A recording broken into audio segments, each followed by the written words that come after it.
చేయడంతో దాదాపు 5,800 కోట్ల అవినీతికి శ్రీకారం చుడుతుందన్నారు మాజీ మంత్రి సిద్దిరి అప్పలరాజు ఆరోపించారు.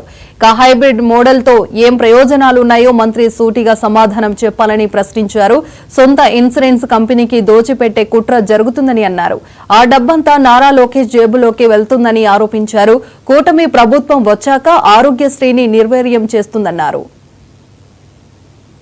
6 crore ఫ్యామిలీస్ అంటే 1,46,00,000 కుటుంబాల్లో 1,43,00,000 కుటుంబాలకి ఆరోగ్యశ్రీ కవర్ అయిపోయింది. ఎవరికి కూడా out of the pocket expenditure లేకుండా చాలా బ్రహ్మాండంగా ఎక్కడ ఎలాంటి ఇబ్బంది లేకుండా చాలా లిబరల్గా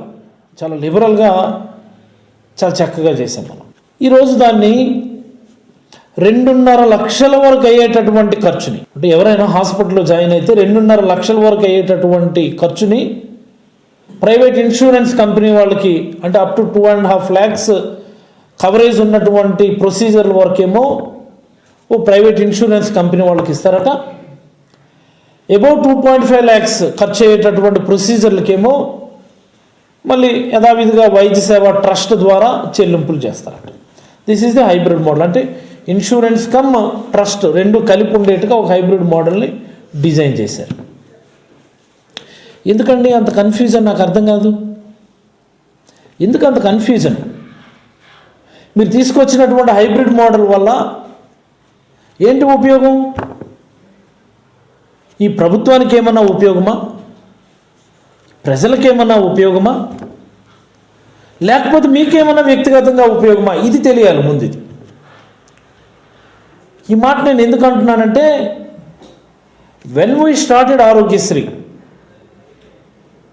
క్రీస్తేషులు డాక్టర్ వైఎస్ రాజశేఖర రెడ్డి గారు మొదట్లో ఆరోగ్యశ్రీని మొదలుపెట్టినప్పుడు అప్పుడు దేశంలో ఎక్కడ ఇలాంటి ఒక కమ్యూనిటీ హెల్త్ ఇన్సూరెన్స్ స్కీమ్ అనేది లేదు. మనకి కమ్యూనిటీ హెల్త్ ఇన్సూరెన్స్ స్కీమ్ అనేది దేశంలోనే ఎక్కడ లేదు. మనకి మొట్టమొదటిసారి బీయింగ్ ఏ డాక్టర్ పాదయాత్ర చేయటం వల్ల ప్రజల కష్టాలు చూసి అప్పుడు ఉన్నటువంటి ప్రత్యేకమైన పరిస్థితుల దృష్ట్యా పేద